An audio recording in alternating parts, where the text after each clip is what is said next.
സൂര്യഗ്രഹണത്തെ പിന്തുടരാൻ ഏതെങ്കിലും ഒരു യാത്രാ വിമാനത്തിന് സാധിക്കുമോ? നിലവിൽ ലോകത്തെങ്ങുമില്ല ഇത്രയും വേഗത്തിൽ പിന്തുടർന്നു പോകാൻ കഴിയുന്ന ഒരു വിമാനം. എന്നാൽ ഇങ്ങനെ ഒരു യാത്രാ വിമാനം ഉണ്ടായിരുന്നു. സൂര്യഗ്രഹണത്തിന്റെ നിഴൽ ഭൂമിയിൽ പതിക്കുന്ന മണിക്കൂറിൽ 2200 കിലോമീറ്റർ അധികം വേഗത്തിലാണ്. അത്രയും വേഗത്തിൽ പോയി സൂര്യഗ്രഹണത്തെ പിന്തുടർന്ന ഒരു യാത്രാ വിമാനം കോൺകോർഡ്.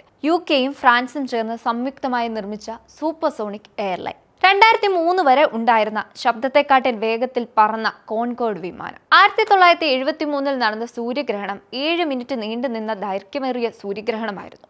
200 വർഷങ്ങൾ കഴിഞ്ഞാൽ മാത്രമേ ഇതുപോലൊരു സൂര്യഗ്രഹണം ഇനി കാണാൻ സാധിക്കുകയുള്ളൂ എന്ന് മനസ്സിലാക്കിയ ഫ്രഞ്ച് ആസ്ട്രോഫിസിസ്റ്റ് പിയർ ലെന സൂര്യനെക്കുറിച്ച് പഠിക്കാനുള്ള നല്ലൊരു അവസരമാണ് ഇതെന്ന് മനസ്സിലാക്കി.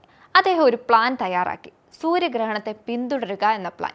1973 സൂര്യഗ്രഹണം കടന്നുപോയത് സൗത്ത് അമേരിക്കയിൽ നിന്ന് തുടങ്ങി ആഫ്രിക്കയുടെ നടുവിലൂടെയായിരുന്നു. ഭൂമിയിൽ സൂര്യഗ്രഹണത്തിന്റെ നിഴൽ പതിക്കുന്നത് 2200 കിലോമീറ്ററിലധികം വേഗത്തിലാണ്. ഇത്രയും വേഗത്തിൽ പോകുന്ന വിമാനങ്ങൾ അന്ന് ഉണ്ടായിരുന്നുവെങ്കിലും അവയുടെ ഒന്നും ക്യാബിൻ സ്പേസിൽ തൃപ്തനായിരുന്നില്ല പിയർ ലെന.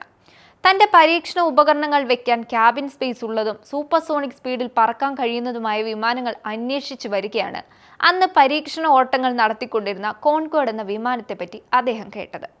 UK-യും ഫ്രാൻസും സംയുക്തമായി നിർമ്മിച്ച ശബ്ദത്തെക്കാൾ വേഗത്തിൽ പറക്കുന്ന ലോകശ്രദ്ധ പിടിച്ചുപറ്റിയ സൂപ്പർസോണിക് വിമാനമായ കോൺകോർഡ്.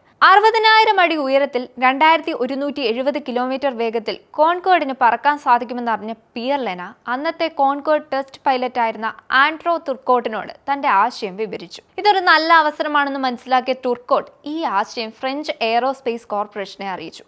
അങ്ങനെ കോൺകോർഡിന്റെ പ്രോട്ടോടൈപ്പ് 01 വിമാനം നൽകുകയും അതോടൊപ്പം തന്നെ സാമ്പത്തിക സഹായം നൽകുകയും ചെയ്തു. അങ്ങനെ തയ്യാറെടുപ്പുകൾ ആരംഭിച്ചു. ആഫ്രിക്കയിലെ വടക്കു പടിഞ്ഞാറൻ സൈഡിലുള്ള കാനറി ഐലൻഡിലുള്ള റൺവേ ടേക്ക് ഓഫിന് തിരഞ്ഞെടുത്തു. വിമാനത്തിന്റെ സീറ്റുകൾ ഒഴിവാക്കി അവിടെ മുഴുവൻ പരീക്ഷണ വസ്തുക്കൾ വെച്ചു. അങ്ങനെ ആഴ്ചകളോളം നീണ്ട മോഡിഫിക്കേഷന് ശേഷം കോൺകോർഡ് തയ്യാറായി.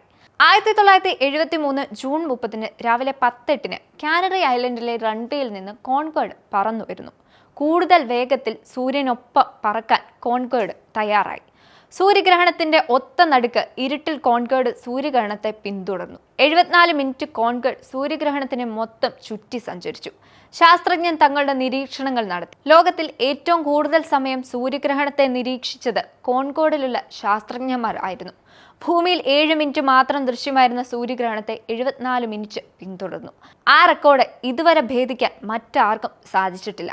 ശാസ്ത്ര ലോകത്തെ തന്നെ ഏറ്റവും വലിയ പരീക്ഷണമാണ് അന്ന് അവിടെ നടന്നത്. 2003 കോൺകോർഡ് സൂപ്പർസോണിക് ജെറ്റുകളുടെ യാത്ര അവസാനിച്ചെങ്കിലും ഇന്നും കോൺകോർഡ് തന്നെയാണ് വേഗത്തിൽ ഒന്നാമൻ.